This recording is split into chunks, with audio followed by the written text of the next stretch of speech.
बिस्मिल्लाहिर्रहमानिर्रहीम एस्पायरेंट, मेरा नाम मुज़फ़्फ़र सरफराज है और मैं आज आपके सामने एक बार फिर से हाज़िर हूँ सोशियोलॉजी की लेक्चर सीरीज़ के साथ। तो आज हमने सोशियोलॉजी की वहीं से उसी टॉपिक से दोबारा से रिज्यूम करना है जो हम पहले पढ़ रहे थे, जो कि हमारे पास था सोशियोलॉजिकल रिसर्च। ठीक है जी, मेथड इन सोशियोलॉजिकल रिसर्च। तो ये मैं आपको चैप्टर में कवर करवा रहा था। तो इसमें हमारे पास जो टॉपिक्स हो चुके हैं, मैं आपको थोड़ा सा उनका आइडिया दे दूँ कि हमने ये पढ़ लिया है कि हमारे पास जो रिसर्च होती है, टाइप ऑफ रिसर्च थी। डिस्क्रिप्टिव मैंने आपको पढ़ाया, एक्सप्लोरेटरी पढ़ाया, रिलेशनल पढ़ाया था, कैजुअल थी, एक दो टाइप्स और थी। उसके बाद मैंने आपको दो रिसर्च डिज़ाइन के बारे में बताया था, जिनमें से एक डिज़ाइन आपके पास क्वान्टिटेटिव था और एक आपके पास था क्वालिटेटिव था। इससे पहले मैंने आपको थोड़ी सी इंट्रोडक्शन बताया था कि सोशियोलॉजिकल इन्वेस्टिगेशन किसे कहते हैं, हमें सोशियोलॉजिकल इन्वेस्टिगेशन की ज़रूरत क्यों पेश आती है। ठीक है, आज जो हम पढ़ेंगे वो ये है कि जो स्टेप्स फॉलो होते हैं सोशियोलॉजिकल रिसर्च के अंदर, वो कौन कौन से होते हैं। देखें, एक बात तो आप याद रखें कि अगर आप इसको गूगल करते हैं इस टॉपिक को, या फिर इसके रिलेटेड कोई भी आर्टिकल पढ़ते हैं, या कोई भी किसी की एक वेबसाइट पे जाके मटेरियल देखते हैं, या कोई भी बुक आप कंसल्ट करते हैं, तो मोरलेस आपको तकरीबन 8 से 9 तो आपको ना इसके ना स्टेप्स मिलते हैं। अब होता यूँ है कि हो भी ये सकता है कि एग्जैक्ट जो वर्डिंग मैंने लिखी हुई है कि कोई एक टॉपिक की एग्जैक्ट वर्डिंग यही होगी, लेकिन मोरलेस आपके पास जो कोई भी टॉपिक जो उसकी हेडिंग दी होगी, जो उसको जिसको नेम दिया होगा स्टेप्स को, वो मोरलेस एक जैसा होगा, मीनिंग उसका बिल्कुल एक जैसा होगा। तो आप इन जो 8-9 स्टेप्स हैं, आप इनमें से एक एक दो को कम करके आप इसे 7-8 भी कर सकते हैं, लेकिन मैंने ये 9 आपके पास लिखे हुए हैं। तो इससे परेशान कभी भी ना होना कि अगर आप कोई बुक कंसल्ट करते हैं तो उसके अंदर थोड़ा सा आगे पीछे होता है, या फिर एक एक स्टेप आगे मज़ीद दिया होता है। ठीक है, तो इससे कोई परेशान होने वाली बात नहीं है। तो ये बच्चों स्टार्ट करते हैं। देखें, सबसे पहले तो जब आपने इन्वेस्टिगेशन करनी है, आपने रिसर्च करनी है, तो आपने ऑब्वियसली किसी टॉपिक के ऊपर करनी है। टॉपिक से अगर मैं थोड़ा सा अच्छा वर्ड बोलूँ तो किसी प्रॉब्लम, कोई एक सोशल इशू होगा, उससे रिलेटेड आप रिसर्च करेंगे डेफिनेटली। ठीक है, अब सबसे ज़्यादा जो प्रॉब्लम का जो एरिया है ना, वो यहीं पे आता है, यानी कि सबसे इंपॉर्टेंट जो स्टेप है वो यही है। क्यों? क्योंकि हमारा मसला ये है कि जब हम अपनी सोसाइटी को, अपने इन्वायरमेंट को देखते हैं ना, तो हम चीज़ों को बहुत ही यूँ समझ लें फॉर ग्रांटेड लेते हैं। ठीक है, अब हमारे जहन के अंदर क्या है कि सुइसाइड वो लोग करते हैं जो मोस्टली पाकिस्तान के अंदर, या फिर जो अगर पुअर कंट्रीज़ होते हैं, थर्ड वर्ल्ड कंट्रीज़, वहाँ पे एक सुसाइड की वजह एक ये भी होती है कि आपके पास फैमिली फाइनेंशियल प्रॉब्लम्स बहुत ज़्यादा होते हैं। ठीक है, आप वो बोझ नहीं उठा पा रहे होते। आपने देखा है कि पाकिस्तान के अंदर इस तरह के केसेस आपको नज़र आते रहते हैं। इस तरह आपको इंडिया के अंदर, बांग्लादेश के अंदर, अफ्रीकन कंट्रीज़ के अंदर आपको ये नज़र आते हैं सुसाइड के केसेस। अगर आप इसको पाकिस्तान से परस्पेक्टिव से देखेंगे तो आप इसकी फाइनेंशियल रीज़न निकाल लेंगे, आप इसकी मेंटल हेल्थ रीज़न आप निकाल लेंगे। लेकिन अगर आप जब सुसाइड को देखेंगे किसी और डेवलप कंट्री के पर्सपेक्टिव में, तो ये सोशल इशू बिल्कुल चेंज हो जाएगा। फॉर एग्जांपल, मैं आपको एक रिसेंट एग्जांपल लेता हूँ कि इंडिया के एक एक्टर हैं सुशांत सिंह राजपूत, कुछ एक मंथ पहले के करीब उन्होंने सुसाइड कर लिया। अब आप अगर आप ये देखें कि सक्सेस उनके पास मौजूद थी, फाइनेंशियल स्टेबिलिटी उनके पास मौजूद थी, डेफिनेटली उनका कैरियर अच्छा था और अच्छा होना था। ठीक है, तो ये सारी चीज़ होने के बावजूद वो क्या इश्यूज़ हैं कि उन्होंने सुसाइड की। तो जब आप इस, क्योंकि अब आपने तो अपने एक पॉइंट बना लिया कि सोशल इशू, फाइनेंशियल इश्यूज़ हो सकते हैं, ठीक है, फैमिली इश्यूज़ हो सकते हैं, ठीक है, आपके कुछ जो है हमारे इमोशनल अटैचमेंट हो जाती है लोगों के साथ, like love affairs like that. तो इसके ज़रिए आप ये भी एक वजह होती है। इसी तरह लेकिन जब आप और केसेस को आप स्टडी करते हैं तो आपको लगता है नहीं, ये सारी जो हमने जो वजह हमने बनाई हुई है, ये तो इस चीज़ के ऊपर फिट ही नहीं होती। तो इसलिए जब हम सोशल किसी इशू को जिसके ऊपर रिसर्च करने लगते हैं, तो हम उसको फॉर ग्रांटेड लेते हैं और हम समझते हैं कि ये तो बहुत आसान है, इसके पॉइंट्स ये हैं।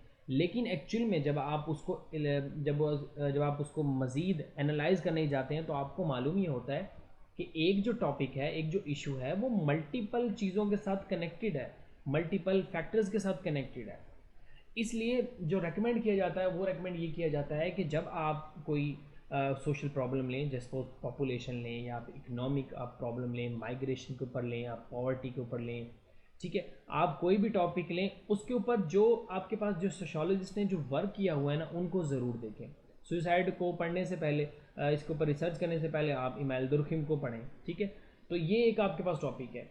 हमारे पास एक प्रॉब्लम है जो कि फेस होती है, आइडेंटिफायर टॉपिक। ओके जी, ये तो था एक, मैंने आपको एक ब्रॉड एक बता दिया कि आइडेंटिफायर टॉपिक के अंदर जो प्रॉब्लम फेस होती है वो क्यों होती है, ठीक है जी। वो इस वजह से होती है, हम ग्रांटेड लेते हैं अपने सोसाइटी को, अपने इन्वायरमेंट को।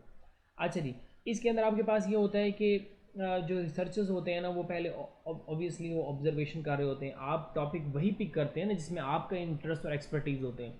आप इसको इस तरह से देखें कि आप जब अपना थीसिस लिख रहे थे, अपने बैचलर का, अपने मास्टर का, तो आपने वही एरिया पिक किया जिसमें आपका इंटरेस्ट था, जिसमें आपकी एक्सपर्टीज़ थी। तो सोशोलॉजिस्ट या रिसर्चर भी यही काम करते हैं, ठीक है। उसके बाद उसको टॉपिक को देखने के बाद वो क्या करते हैं, एक क्वेश्चन को फॉर्मुलेट करते हैं कि इस क्वेश्चन का आंसर मैं फाइंड करने लगूंगा। जो सपोज कि चाइल्ड लेबर के ऊपर, चाइल्ड लेबर के जो सोसाइटी पे इम्पैक्ट्स हैं आप उसको देखेंगे। चाइल्ड लेबर के जो हेल्थ पे इम्पैक्ट्स हैं आप उनके ऊपर रिसर्च कर सकते हैं। चाइल्ड लेबर के जो मेंटल हेल्थ के ऊपर जो इश्यूज़ हैं आप उनको देख सकते हैं, ठीक है। तो जो मोरल के ऊपर हैं, जो एज ए सोसाइटी के ऊपर इम्पैक्ट पड़ते हैं उनको आप देख सकते हैं, ठीक है। तो ये आपने एक कोई भी आप एरिया पकड़ते हैं, उस एरिया को मज़ीद रिफाइन करते करते आप एक क्वेश्चन की तरफ जाते हैं और उस क्वेश्चन का आंसर फाइंड करने के लिए आप रिसर्च स्टार्ट करते हैं, ठीक है। उसके लिए मुख्तलिफ़ किस्म के आप थेरेटिकल अप्रोच इस्तेमाल करते हैं, मुख्तलिफ़ किस्म के आप डाटा कलेक्शन करते हैं। वो कैसे कैसे होता है मैं आपको सारा कुछ बताता हूँ। तो जी ये आपने टॉपिक आइडेंटिफाई करने का तरीका तो ये। अब देखें, टॉपिक जो हम आइडेंटिफाई जब करते हैं, अब जस्ट वो खाली अगर जेंडर को आप मतलब ले लें कि जेंडर के ऊपर आप क्या कुछ कर सकते हैं, तो जेंडर को पहले आप डिफाइन कर देंगे मेल और फीमेल के अंदर, आप किसके ऊपर कॉन्सेप्चुलाइज करेंगे, ओके।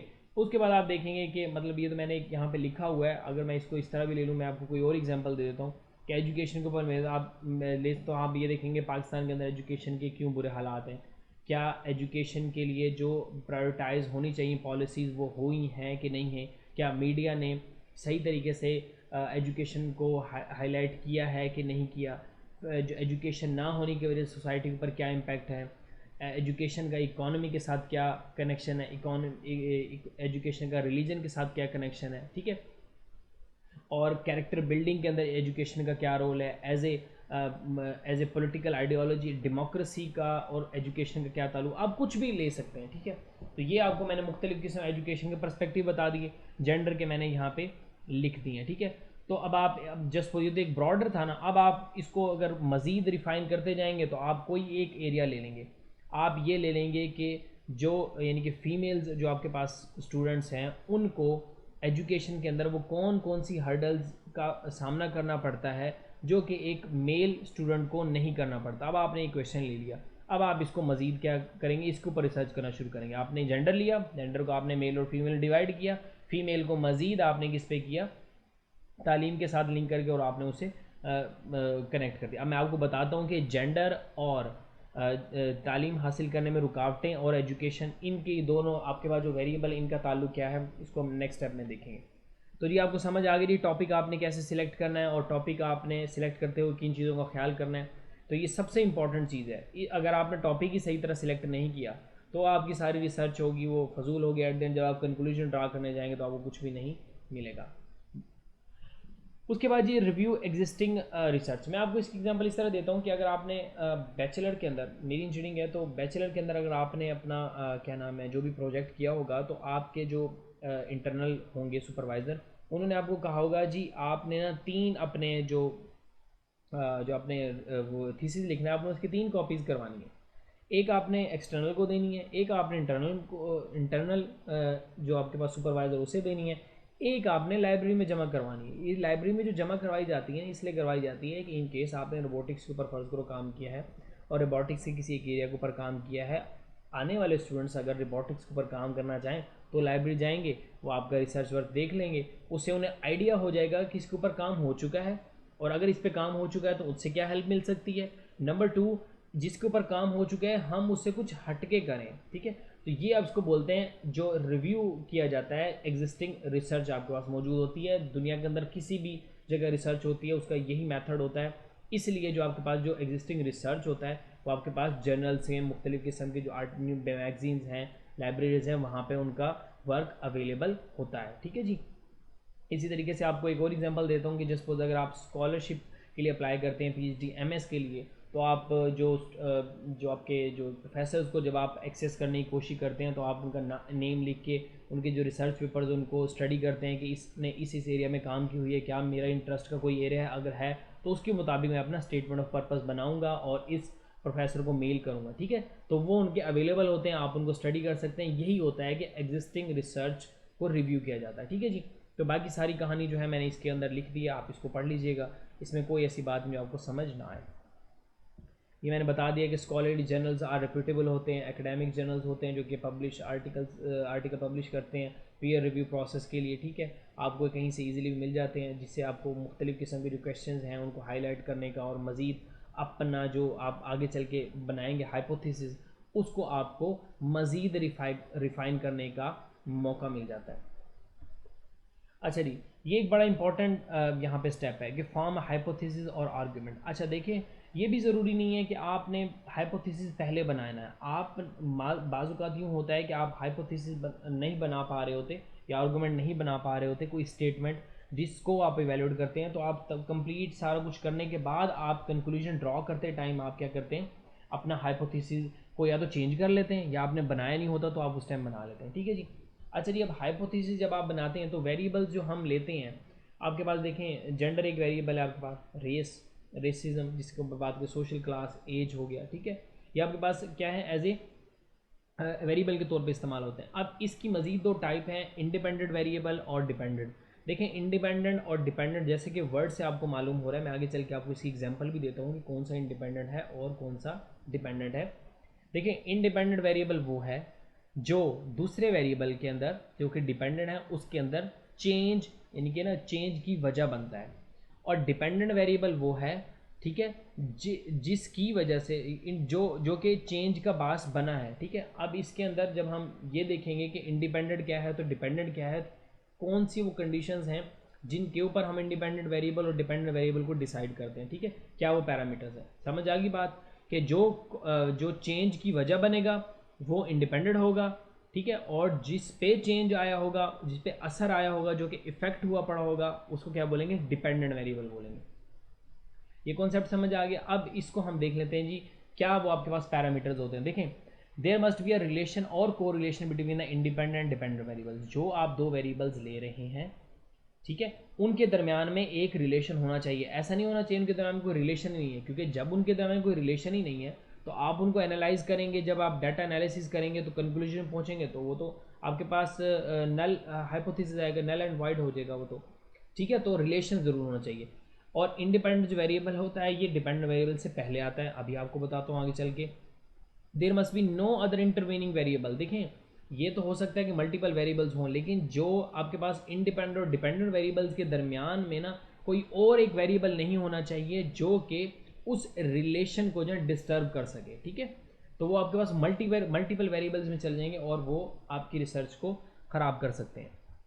ये जी, ये देखें जी, एग्जांपल्स मैंने दी हुई हैं यहाँ पे कि देखें आपके पास है, greater the availability of math tutoring the higher the maths grade, ठीक है। अब यहाँ पे क्या है कि अगर आप यानी कि ज़्यादा मैथ की ट्यूशन प्रोवाइड करेंगे तो ज़्यादा चांसेस हैं कि क्या आएंगे, ग्रेड्स आएंगे। अब यहाँ पे जो आपके पास मैथ की जो इनकी अवेलेबिलिटी ऑफ मैथ ट्यूटोरिंग है वो आपके पास इंडिपेंडेंट है, और जो ग्रेड्स का आना जिसमें तब्दीली आएगी किस वजह से, कि मैथ की ट्यूशन रखने की वजह से, वो आपके पास क्या कहलाएगा, डिपेंडेंट वेरिएबल। ओके जी।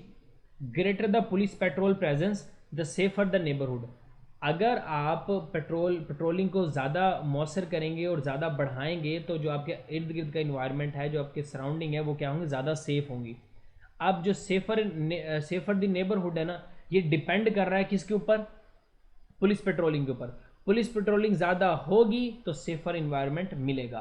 तो पुलिस पेट्रोलिंग आपके पास इंडिपेंडेंट है, सेफर नेबरहुड आपके पास क्या है, डिपेंडेंट है, जो कि डिपेंड कर रहा है पुलिस पेट्रोलिंग के ऊपर, ठीक है जी। The greater the amount of public auditing the lower the amount of the political dishonesty. जितनी आप ऑडिटिंग करेंगे उतनी आप पॉलिटिकल डिसऑनेस्टी से क्या करेंगे, कम कर सकते हैं उसे। तो अमाउंट ऑफ पब्लिक ऑडिटिंग यहाँ पे इंडिपेंडेंट है, उसकी वजह से जो चेंज आएगा कौन सा जी, पॉलिटिकल डिसऑनेस्टी कम होगी, वो आपके पास डिपेंडेंट है, ठीक है जी। तो ये आपके पास 3-4 एग्जांपल थे, आप मजीद एग्जांपल्स ले सकते हैं, इसकी बहुत सारी आप खुद से बना सकते हैं। तो बल्कि काम कीजिएगा कि आप कमेंट सेक्शन के अंदर मुझे 2-3 इंडिपेंडेंट और डिपेंडेंट वेरिएबल की एग्जांपल अपनी सोसाइटी से रिलेटेड बनाइएगा, मैं आपको बता देता हूँ। एजुकेशन में बना लें, जेंडर पे बना लें, आप अनएम्प्लॉयमेंट बना लें, पॉवर्टी पे बना लें, ठीक है जी, इन्फ्लेशन में बना लें, पाकिस्तान के केस में आजकल। अच्छा जी, आपको समझ आ गई जी बात, आपने ये समझ ली कि आपके पास कौन से इंडिपेंडेंट होते हैं, डिपेंडेंट होते हैं, क्या उनका क्राइटेरिया होता है, ठीक है जी। अच्छा, जो आपकी रिसर्च का जो आउटकम होगा ना, वो आपके पास जो है वेरिएबल्स के ऊपर डिपेंड कर रहा होगा, ठीक है। तो एक चीज़ बड़ी अच्छी तरीके से करना है कि जो आपके वेरिएबल होंगे आपने उसे कॉन्सेप्चुलाइज करने की कोशिश करनी है। अब जेंडर को आप कॉन्सेप्चुलाइज करेंगे मेल और फीमेल के अंदर, उसके बाद आप आगे यहाँ से बात बढ़ाएंगे, ठीक हो गया जी। और ये वाली बात मैंने यहाँ पे लिख दी है कि हमेशा ज़रूरी नहीं होता कि आपके पास जो हाइपोथेसिस है वो पहले ही बनाया जाए। बाज़ औक़ात आपकी इंडक्टिव अप्रोच जो आपकी होती है, जिसको हम बोलते हैं, वो इंडक्टिव अप्रोच आपकी ये होती है कि आप बाद में, यानी कि आप सब कुछ कंडक्ट करने के बाद, रिसर्च को एनालाइज करने के बाद आप अपना हाइपोथेसिस को या तो रिफाइन कर लेते हैं या चेंज कर लेते हैं। अगर आपने ना बनाया हो तो आप दोबारा से उसको बिल्कुल स्टेटमेंट को रीवैम्प कर सकते हैं। अच्छा जी, रिसर्च डिज़ाइन देखिए जी, मैंने आपको दो आपके पास रिसर्च डिज़ाइन पढ़ाए थे जी, एक क्वांटिटेटिव रिसर्च डिज़ाइन था, एक क्वालिटेटिव रिसर्च डिज़ाइन था, ठीक है जी।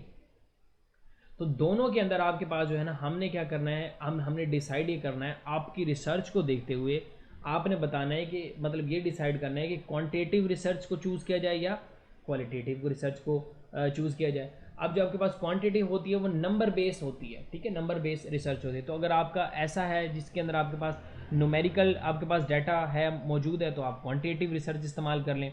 लेकिन अगर आपके पास ऐसा है जिसके अंदर नॉन न्यूमेरिकल डाटा आपके पास है, आपके सोशल प्रॉब्लम के अंदर जो भी आप टॉपिक चूज़ कर रहे हैं, तो आप क्वालिटेटिव रिसर्च आप यूज़ कर सकते हैं, ठीक है। तो ये आपके टॉपिक के ऊपर होता है, जो आप टॉपिक, जो प्रॉब्लम आप चूज़ करते हैं। उसके बाद ये डाटा कलेक्शन है। देखिए, डाटा कलेक्शन इंपॉर्टेंट है बहुत ज़्यादा, क्योंकि यही जो डाटा कलेक्शन आपके पास होती है, यही डिसाइड करती है कि जब आप डाटा की एनालिसिस करते हैं तो उसके अंदर वैलिडिटी और रिलायबिलिटी कितनी ज़्यादा होती है, ठीक है जी। तो डाटा कलेक्शन जो आप कर सकते हैं, इसके अंदर फिर अगेन वही वाली बात कि आपका ये देखा जाएगा कि आपकी जो रिसर्च का जो प्रॉब्लम है, जो आपने टॉपिक चूज़ किया है, उसकी नेचर को देखते हुए आप डाटा कलेक्शन करेंगे, ठीक है जी।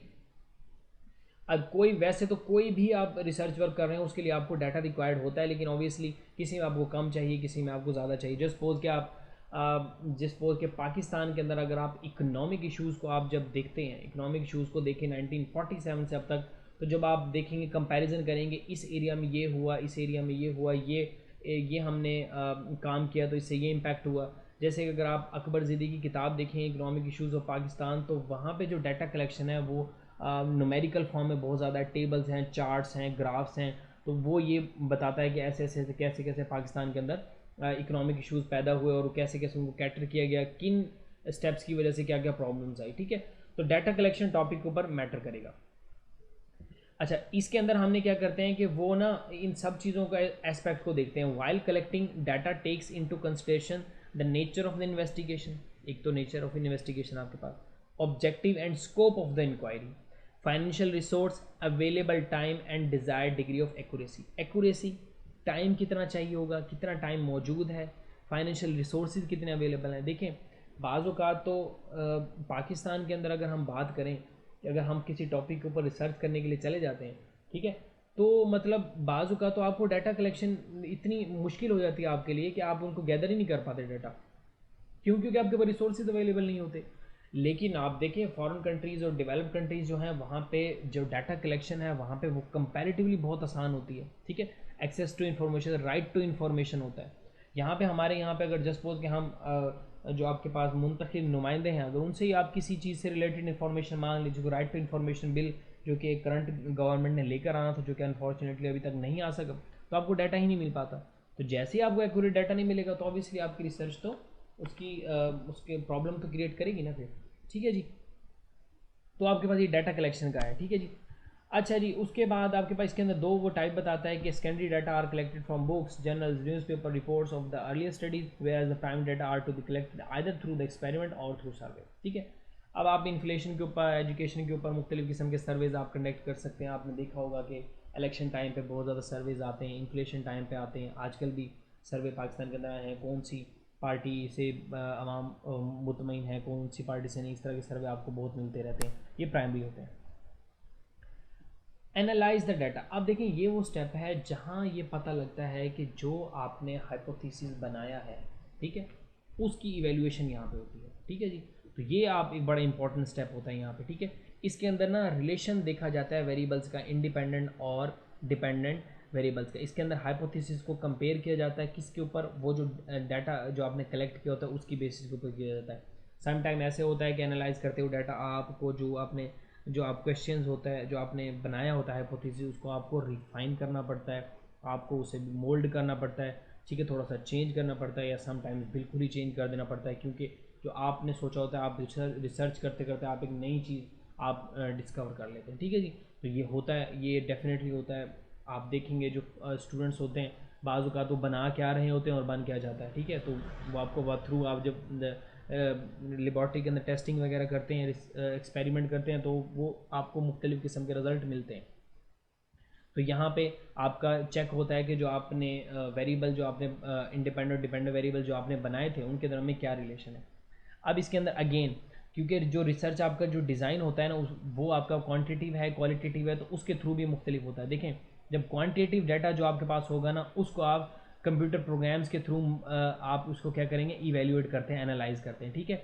और जो क्वालिटेटिव आपके पास होता है ना इसके अंदर मुख्तलिफ किस्म के वर्ड्स को, फ्रेजेस को, थीम्स को जो आपने कलेक्ट किया होता है डाटा कलेक्शन में उसको आप इवेल्यूएट करते हैं। अच्छा, फिर एक और चीज़ ये है कि मुख्तलिफ़ किस्म के स्टेटिस्टिकल जो टेक्निक्स होती हैं ना, एल्गोरिदम्स अप्लाई किए जाते हैं। जस्ट सपोज के पाकिस्तान के अंदर अभी कुछ टाइम पहले, क्योंकि एफ बी आर का अगर मैं आपको केस उठाऊँ तो वहाँ पे जब असद उमर आपके पास फाइनेंस मिनिस्टर थे तो उन्होंने एक बात की थी कि हम थ्रू एल्गोरिदम्स मुख्तलिफ़ किस्म के क्या कर सकते हैं, डाटा को एनालाइज कर सकते हैं, ठीक है। एल्गोरिदम्स आप अप्लाई करते हैं तो आपको तमाम के तमाम मुख्तलिफ़ किस्म के रिजल्ट आपके ग्राफ के थ्रू आपको शो हो जाते हैं, जो कि आप मुख्तलिफ़ फर्म्स को हायर करके, फॉरेन फर्म्स हैं उनको आप हायर करके आपकी डाटा की एनालाइज करवा सकते हैं, जो आपके पास जो वाइट कॉलर क्राइम के अंदर या फिर टैक्स एवेजन के अंदर, ठीक है, टैक्स चोरी के अंदर जो लोग मुलविस होते हैं उसकी बात कर रहे हैं, ठीक है। तो ये मुख्तलिफ़ किस्म की जो डाटा आपके पास होगा उसके लिए मुख्तलिफ़ टेक्निक इस्तेमाल की जा सकती है उनकी वेरिफिकेशन के लिए। तो ये आपके पास क्या होगा, analysis of the data that you have collected. अच्छा, ये मैंने आपको बता दिया कि रिसर्चर देखते हैं कि को रिलेशन बनाने की कोशिश करते हैं किसमें, वेरिएबल्स में, जो कि आपके पास इंडिपेंडेंट और डिपेंडेंट वेरिएबल हो सकते हैं। The strength of the relation reveals the degree to which one variable causes और is link to the change in other variable, ठीक है। जो आपका रिलेशनशिप बनेगा वो ये बताएगा आपको कि एक वेरिएबल दूसरे वेरिएबल के अंदर जो चेंज उसने प्रोड्यूस करना था, जो इफेक्ट करना था, वो कितने उसके अंदर स्ट्रेंथ, कितनी हद तक उसके अंदर स्ट्रेंथ मौजूद है। अब इसके अंदर दो चीज़ें आप इवेल्युएट करते हैं, एक आप करते हैं वैलिडिटी और एक करते हैं आप रिलायबिलिटी, ठीक है। तो रिलायबिलिटी आपके पास क्या होती है कि ये एक्यूरेसी के ऊपर मैयर करते हैं, कंसिस्टेंसी के ऊपर मैयर करते हैं। देखें, जब कोई एक आपके पास एक आला होता है जिसके हम बात करते हैं उसकी एक्यूरेसी कितनी है, तो क्या हम चेक करते हैं कि ये चेक करते हैं कि वो मल्टीपल रिपीटेड जब हम उसके मैयर्स लेते हैं तो क्या वो सेम रिजल्ट देता है। तो ये देने के बाद हम उसको क्या कह देते हैं कि ये आपके पास कंसिस्टेंट है, ठीक है जी। मुख्तलिफ जो मेजरमेंट लेने के बाद उसके बाद आपके पास क्या होती है, वैलिडिटी होती है, जिसको अगर मैं डेफिनेशन की फॉर्म में बोलूँ तो validity refers to the degree to which your scale actually measures the construct that you were interested to study, ठीक है जी। तो जो स्टडी जो एक आप थीसिस को जिसको आप कंस्ट्रक्ट करना चाह रहे थे, तो क्या किस हद तक, किस स्केल तक उसने क्या है एक्चुअली तौर पे उसको क्या किया, मेजर किया, कंस्ट्रक्ट किया, फॉर्म किया, तो वो आपको क्या होगा, वैलिडिटी। तो अगर वैलिडिटी और रिलायबिलिटी ये दो पैरामीटर के ऊपर हम चेक करते हैं कि आपकी डाटा एनालिसिस ठीक है या नहीं, ठीक है जी। अच्छा जी, उसके बाद हमारे पास है जी draw conclusion and reports result, यानी कि ये अब कहीं इसका ड्रा कंक्लूजन दिया होता है, कहीं कंक्लूजन दिया होता है सिंपल, कहीं रिपोर्ट्स है, कहीं रिजल्ट का नाम है, तो कोई भी आप नाम दे लें इसमें कोई फ़र्क नहीं पड़ता। ये जी आपके पास वो स्टेप होता है जिसके अंदर जो रिसर्चर है वो कंक्लूजन ड्रा करता है, ठीक है जी। For example, in studying the relation between gender and the house work, a researcher might draw conclusion about what social forces lead to women doing more house work than man, ठीक है जी। अब जब यानी कि जेंडर और house work का हम जब एक हमने ले लिया, दो वेरिएबल्स ले लिए, इंडिपेंडेंट और डिपेंडेंट, अगर वो क्वेश्चन ये जानना चाहता है कि मर्द कम काम क्यों करते हैं, औरतें कम ज़्यादा काम क्यों करती हैं हाउस वर्क इनके, तो उससे रिलेटेड वो क्या करेगा, आपके पास कंक्लूजन ड्रॉ करेगा, उसकी रीजन वो देखेगा मुख्तलिफ किस्म की। Often researchers refine their original hypothesis or argument based on the conclusion they draw from their research, ठीक है। जो उन्होंने रिसर्च की उनको मज़ीद उन्हें पता लगा, तो यहाँ पे आके इस जगह पे आके वो आपको क्या करते हैं, मज़ीद रिफ़ाइन करने की कोशिश करते हैं। यही काम वो मैंने जैसे आपको पहले बताया था कि हाइपोथेसिस ज़रूरी नहीं है कि शुरू में बनाया जाए, ये एंड में भी बनाया जा सकता है। रिफ़ाइन किया जा सकता है, चेंज किया जा सकता है। उसके बाद जी आप लिटरेचर रिव्यू, जैसे मैंने आपको बताया था कि आप क्या करते हैं, जब आप अपना काम कर लेते हैं, अपनी रिसर्च कंप्लीट कर लेते हैं, तो आप इसे दूसरों के साथ क्या करते हैं, शेयर करते हैं। और शेयर करने का तरीका ये होता है कि मुख्तलिफ़ किस्म के जो न्यूज़पेपर हैं, जर्नल्स हैं, मैगज़ीन है, उनके अंदर आपका क्या होता है, वर्क पब्लिश होता है। और जो जिस जगह पे आप कर रहे होते हैं, इंस्टीट्यूट के अंदर, लाइब्रेरीज़ के अंदर भी आपका ये रिसर्च वर्क मौजूद होता है। ठीक है, तो बच्चों ये हमारे पास इसके टॉप 9 स्टेप्स थे जो कि मैंने आपको बताए हैं। उम्मीद है आपको समझ आई होगी। एक दो क्वेश्चंस के आंसर मैं देता चलूँ यहाँ पे, जो कि बच्चों ने बहुत ज़्यादा पूछे हैं। एक तो बच्चों ने कहा है कि स्लाइड्स शेयर कर दें। देखिए, स्लाइड्स का इशू ये है कि ये स्लाइड्स आप लोगों के लिए हैं, ठीक है, तो इसमें मैंने तो इनका कुछ भी नहीं करना, आपको देनी ही देनी है। प्रॉब्लम ये है कि मैं इनको थोड़ा सा मज़ीद रिफ़ाइन, अपडेट और इनके अंदर मज़ीद डाटा डालना चाह रहा हूँ, एक बात। दूसरी ये कि एक दो बच्चों ने कुछ गलतियाँ पॉइंट आउट की हैं, उनको मैं थोड़ा एड्रेस करना चाह रहा हूँ कि देखें, मुख्तलिफ़ किस्म की जो वेबसाइट्स हैं ना, वहाँ पे आपको हर वेबसाइट को आप ये नहीं कह सकते कि इस वेबसाइट का आपको ऑथेंटिक डाटा मिल रहा है, ठीक है। तो जो बच्चों ने एक दो ने गलती पॉइंट आउट की हैं, वो सोशोलॉजिस्ट के जो नेम हैं और उनसे रिलेटेड उनकी हैं, ठीक है। एक बात याद रखिएगा कि मैं जो भी आपको डेफिनेशन वगैरह बताता हूँ मल्टीपल सोशोलॉजिस्ट की किसी एक पर्टिकुलर टॉपिक के ऊपर, वो आपको इसलिए बताता हूँ कि आप उसको कॉन्सेप्ट आपका क्लियर हो जाए। आपको ना सोशोलॉजिस्ट का नेम याद रहना है, ना आपको कोई डेफिनेशन याद होनी है, और जिस तरह के पेपर्स आ रहे हैं उसके अंदर डेफिनेशन का इतना कोई काम नहीं है, ठीक है। प्रॉब्लम बेस्ड आपके पास सिनेरियो बेस्ड क्वेश्चन आने लगे हैं, तो इसको ये इतना बड़ा इशू नहीं है। लेकिन अगर आपको कोई स्लाइड्स के अंदर कोई प्रॉब्लम नज़र आती है, आप उसे प्रॉब्लम को आइडेंटिफाई करते हैं, आप उसे देखते हैं, चेक करते हैं, तो आप मुझे ज़रूर बताइएगा, मैं ज़रूर उसे रेक्टिफाई करूँगा, ठीक है जी। तो ये दो एक प्रॉब्लम्स मैंने देखी थी, बहुत ज़्यादा कमेंट्स आ रहे थे एक स्लाइड्स के ऊपर, और एक दो कमेंट्स आए थे जी आपका ये जो मैंने एक दो चीज़ें देखी हैं जो ठीक नहीं है, तो मैंने उन बच्चों को फ़ौरन रिप्लाई भी किया था। तो उनका मुझे मज़ीद आगे से कोई रिप्लाई आया नहीं कि ये यहाँ प्रॉब्लम है, तो मैं ज़रूर देख के बताता हूँ उन्हें। एक बच्चे का रिप्लाई आया था, तो वो मैंने फ़ौरन रेक्टिफाई कर दिया था। ठीक है बच्चों, तो ये आपका हमारा आज का लेक्चर था। इंशाल्लाह अब से रेगुलर लेक्चर अपलोड होते रहेंगे, तो चैनल को आप सब्सक्राइब करें ताकि आपको नोटिफिकेशन मिलता रहे। थैंक यू सो मच बच्चों, टेक केयर, अल्लाह हाफिज़।